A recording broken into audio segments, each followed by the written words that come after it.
Invitado y colaborador Gerardo Hernández González. Gerardo, un gusto saludarte, muy buenos días. A ti, a Marcelo Auditorio, un gusto estar con ustedes nuevamente. Pues bien. Sí, en efecto, esta integración de comisiones ha desconcertado a tirios y a troyanos, a montescos y a capuletos, por el bajo perfil, en muchos de los casos, de quienes presiden las comisiones. Tenemos la del deporte, la de cultura, y esta que se menciona en la pregunta del día, la de Rubén Moreira. Es un castigo para Rubén Moreira. Es una comisión que tiene en la frontera norte, que le corresponde mayormente gobernadores de oposición. El único gobernador priista con el que podría entenderse Rubén Moreira es Claudia Pavlovich de Sonora. El resto de los mandatarios son de Acción Nacional y uno independiente. Entre ellos, uno muy aguerrido que le ha dado a Coahuila, particularmente a Alejandro Gutiérrez, múltiples dolores de cabeza, lo mismo que al PRI y al presidente Peña Nieto, que es Javier Corral. Lo trascendente de aquí de Rubén Moreira, el gobernador, es que el grupo parlamentario del PRI está muy disminuido. Son muy pocos diputados y se les asignan comisiones de segundo, de tercer y de cuarto nivel, sin menospreciar ninguna, pero sin la relevancia que tiene gobernación, presupuesto, puntos constitucionales, hacienda, etcétera. Aquí lo destacable es que Rubén Moreira pierde el control de la Comisión de Derechos Humanos de la Cámara de Diputados, de la cual se apoderó desde hace más de 10 años, desde hace 3 legislaturas. Recordemos que él, como diputado federal, presidió la Comisión de Derechos Humanos, termina como diputado federal para venirse a gobernador de Coahuila y deja como presidenta de Derechos Humanos en una nueva legislatura al actual presidente del Tribunal Superior de Justicia, y termina ella como presidenta de la Comisión de Derechos Humanos, y Miriam Cárdenas, y entra después como presidente de esa comisión Armando Canales. Esto se presta a sospecha, puesto que era incomprensible, incongruente, que en un estado donde se violan sistemáticamente los derechos humanos y donde tenemos antecedentes desastrosos como las masacres en Allende, en Piedras Negras, las múltiples desapariciones, las violaciones de Fuerza Coahuila, sea justamente en estos últimos 9 años que hayan sido coahuilenses quienes encabezaron esa Comisión de Derechos Humanos de la Cámara de Diputados.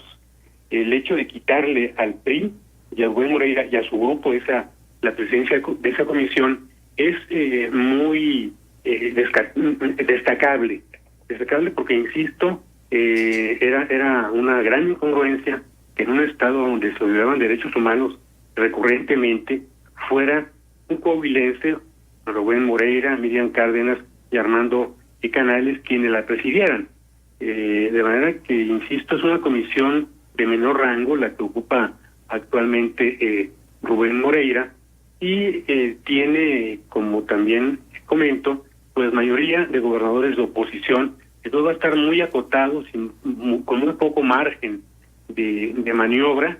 Aún así, confirma pues la influencia que tiene todavía Rubén Moreira en un PRI tan disminuido como él, tan disminuido como la representación del PRI en la Cámara de Diputados y en la Cámara de Senadores. Por otra parte, es desalentador la forma en la que se componen buena parte de las presidencias de las comisiones, pero esta ha sido la constante en la Cámara de Diputados y también en la Cámara de Senadores. Esto no debe servir de consuelo, definitivamente.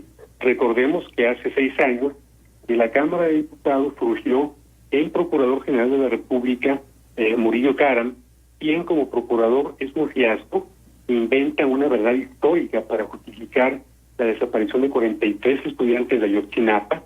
También del Congreso sale Emilio Choyefet, que va a dirigir en una primera etapa la reforma educativa, una reforma que no ha tenido los resultados que el gobierno federal ofreció, presumió, y que también termina finalmente renunciando Choyefet a la Secretaría de Educación Pública. Recordemos también otros casos de legislaturas recientes como la anterior, diputadas como Carmen Salinas por parte del PRI. Es decir, el Congreso se ha vuelto una mezcla de intereses de diferentes perfiles, porque es el crisol, el Congreso de la República, el Congreso Federal, de lo que es México. Si México tuviera un predominio de intelectuales, de estadistas, de altos políticos, en términos de preparación, de altura, de autoridad moral, de autoridad política, entonces el Congreso reflejaría esa realidad de nuestro país.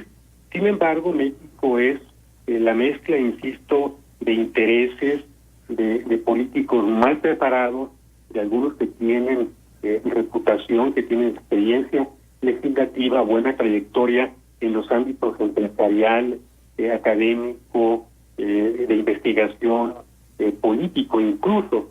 Lo que pasa en otros países, nos damos cuenta de que este no es un fenómeno privativo de México. Vemos lo que ocurre en Estados Unidos con los partidos republicano y demócrata, vemos también lo que ocurre justamente hoy en el Reino Unido, donde lo que ocurre aquí pondría, le erizaría los pelos a cualquier empresario la piel, porque allá el Partido Laborista está pidiendo representación obrera en las empresas, es decir, que obreros participen en las juntas directivas de las empresas del Reino Unido. También están pidiendo repartición de dividendos a la fuerza del trabajo, es decir, a los trabajadores, mayor fortalecimiento sindical y volver a las nacionalizaciones de empresas. Es decir, es un fenómeno que está ocurriendo en el mundo. Hay un desarrollo político a escala internacional. Lo que nos preocupa evidentemente es México. México porque ha tenido congresos deplorables, y este puede ser uno más de ellos. En las elecciones se vota, y esta es una perogrullada, por los candidatos que los partidos presentan. Y los ciudadanos votan o no votan, y hay un ganador. En este caso, la representación que tiene hoy Morena, de una mayoría absoluta, que podría ser una mayoría calificada, es el resultado de un proceso electoral. Un proceso electoral en el que hay un castigo muy fuerte, muy marcado al presidente de la República, Enrique Peña Nieto, un castigo también severo al PRI y también a Acción Nacional.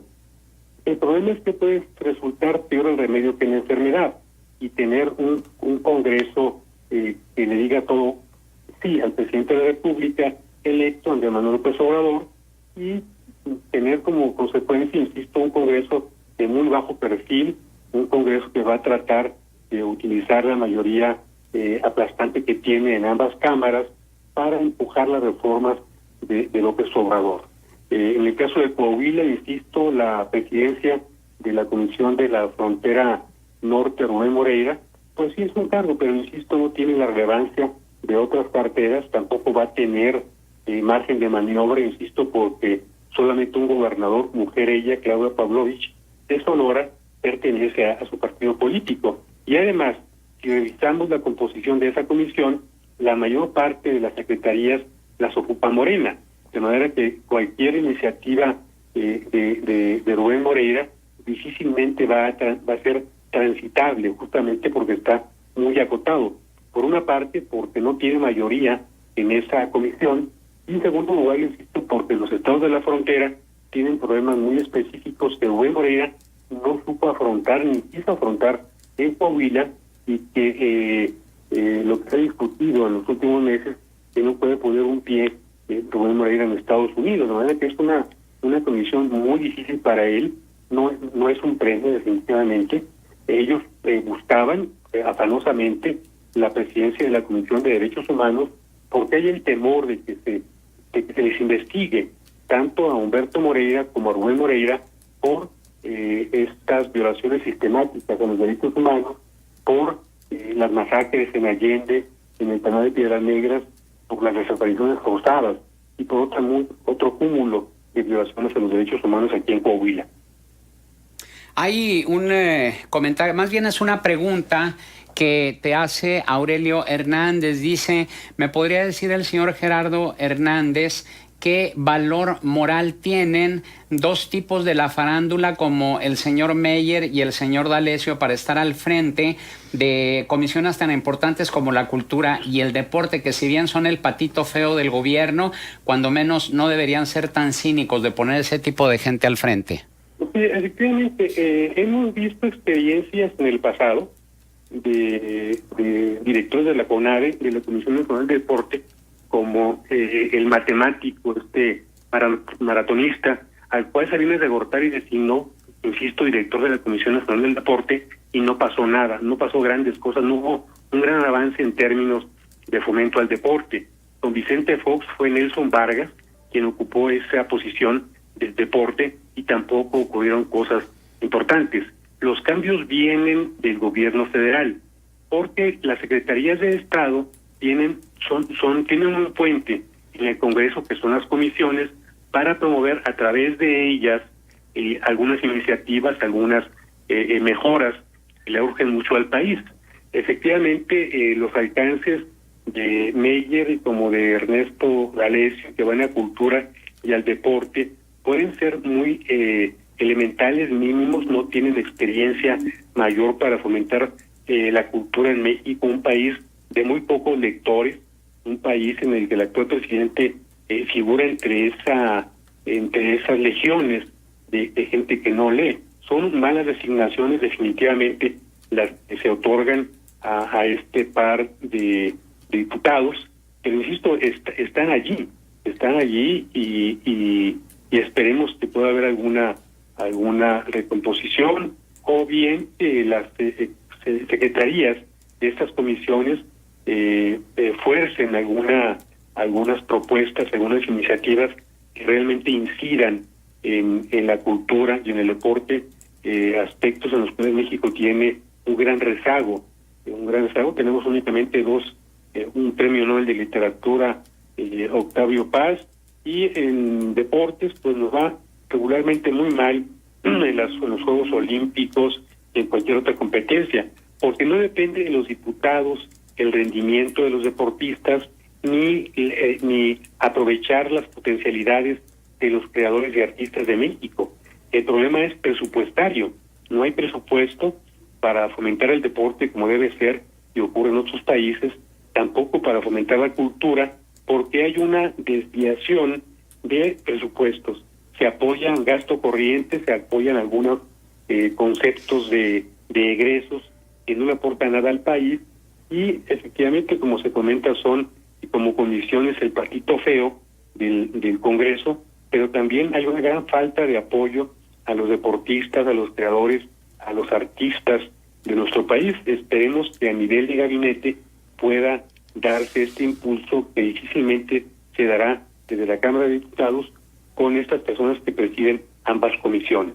En un mes hubo dos señalamientos fuertes en el Congreso de la Unión por el nombramiento de quienes estarían al frente de la Comisión de Cultura. Primero se nombró o se le dio esa cartera, esa comisión al Partido Encuentro Social, conocido por su ultraconservadurismo, y ante la andanada de críticas tuvieron que darle reversa. Pero hay quienes dicen que salió peor el remedio que la enfermedad, porque se lo quitan al pez para dárselo a un ex cantante de un grupo pop y ex stripper que pues definitivamente no garantiza la posibilidad de tener un conocimiento técnico, digamos, o legislativo de lo que es la cultura en nuestro país. Sí, efectivamente hay muchas contradicciones, porque también el propio López Obrador no esperaba este resultado en las elecciones. Él, en la última etapa de la campaña presidencial, estuvo pidiendo el voto por los candidatos de Morena al Congreso y a la Cámara de Senadores, y hubo un voto en cascada. Se votó por López Obrador, se votó por los candidatos a senadores de Morena y también por los diputados federales de ese movimiento, más que partido político. Entonces, se vio forzado Morena a pues hacer las alianzas que hemos ya comentado en este espacio y en otras oportunidades con Napoleón Gómez Urrutia, presidente de la Comisión del Trabajo, con el Bastar Gordillo, con el Partido Encuentro Social, con el Partido del Trabajo, justamente para cubrir la gama de candidaturas que estaban en la boleta electoral. Entonces hay este resultado tan aplastante a favor de Morena, que no saben qué hacer en el Congreso, y lo estamos viendo, como tampoco saben qué hacer de alguna manera en el gabinete, donde hay ya algunas modificaciones con respecto a los nombramientos originales, y también una suavización de López Obrador con respecto a algunas políticas. Lo que sí, la enseñanza que nos deja esta elección, como otras anteriores, pero no las aprendemos, es que hay que ser muy críticos a la hora de votar, ver quiénes son realmente los candidatos para, pues, emitir el sufragio por el mejor perfil, sea del partido que sea, ahora sí, porque no por pertenecer a Morena son impolutos, son impecables, son con un conocimiento completo de todas las materias que hay en política. Es una gran enseñanza, insisto, para los ciudadanos, ser más críticos a la hora de votar, críticos también incluso cuando se componen comisiones del Senado para protestar, elevar la voz, y López Obrador tiene que ser muy perceptivo, muy abierto a estas críticas, porque no es posible, como se ha comentado en este espacio también, que se asignen esas comisiones a representantes de estos sectores del medio artístico, los cuales también tienen derechos políticos, derechos ciudadanos. El hecho de que alguien sea un stripper, un cantante, no lo descalifica, y tampoco debemos de eliminarlo de una manera radical sin conocer las capacidades, los alcances que puedan tener. El beneficio de la duda debe concederse en todos los casos, y si no hay resultados, pues hacer crítica y presionar para que haya cambios. Pero, Gerardo, buenos días, te saluda Marcela Pámanes. Creo que esto da para la reflexión. Realmente necesitaríamos que se normaran las características de las personas que en algún momento van a legislar a nombre de millones de mexicanos, que son los que van a tomar las decisiones por ti, por mí y por todos los que nos están escuchando. Tendría que haber un perfil determinado, porque he leído, y con atención, esta propuesta de que los diputados o los senadores tengan mínimo licenciatura. Pero es que me pongo a pensar, y si en ese momento a bote pronto a mí me preguntaran, la licenciatura no garantiza nada. Es más bien tu trayectoria, tu experiencia, tu activismo, la manera en que has venido comportándote como ciudadano, lo que has aportado a tu entorno más inmediato, si tú quieres, a tu cuadra, a tu colonia, a tu ciudad, para empezar por lo más próximo, ¿no? Entonces creo que por ahí podría haber una puerta de discusión en torno a esto. Sí, efectivamente, tenemos ejemplos en otras partes del mundo. En Estados Unidos, por ejemplo, Ronald Reagan era un motivador. Después de ser artista, fue un motivador. Daba charlas a compañías, a empresas de diferentes sectores, y fue un gran presidente. Fue 2 veces gobernador de California y fue un gran presidente para Estados Unidos. Hizo un tándem con el Papa Juan Pablo II, al que se unió Margaret Thatcher para finalmente derrumbar el muro de Berlín. Ahora lo aterrizo en México. ¿De qué le ha servido a Luis Videgaray tener licenciaturas, doctorados, maestrías? Él presidió también hace 3 legislaturas la Comisión de Hacienda de la Cámara de Diputados. Rubén Moreira presidía la Comisión de Derechos Humanos. Navarrete Prida presidía la Comisión del Trabajo. Y son 3 sujetos que han surgido del Congreso con credenciales académicas aparentemente impecables, pero que han tenido en su desempeño ha sido catastrófico, ha sido ruinoso. El de Rubén Moreira en Coahuila, el de Navarrete Prida en el Trabajo, y no se diga el de Luis Videgaray en Hacienda, dado las condiciones económicas y financieras del país, sobreendeudamiento, inflación, falta de crecimiento.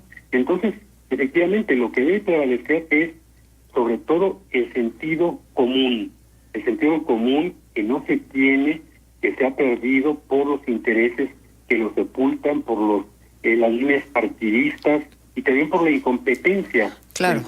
Gerardo, estamos sobre el tiempo, pero el sentido común es el menos común de los sentidos. Oye, y entonces se echa por tierra el mito, ya nos van a cortar. No, ya nos va a cortar el sistema. Gerardo, habrá oportunidad de seguirlo comentando. Muchas gracias por tu participación. Buenos días, al contrario. Pausa, volvemos.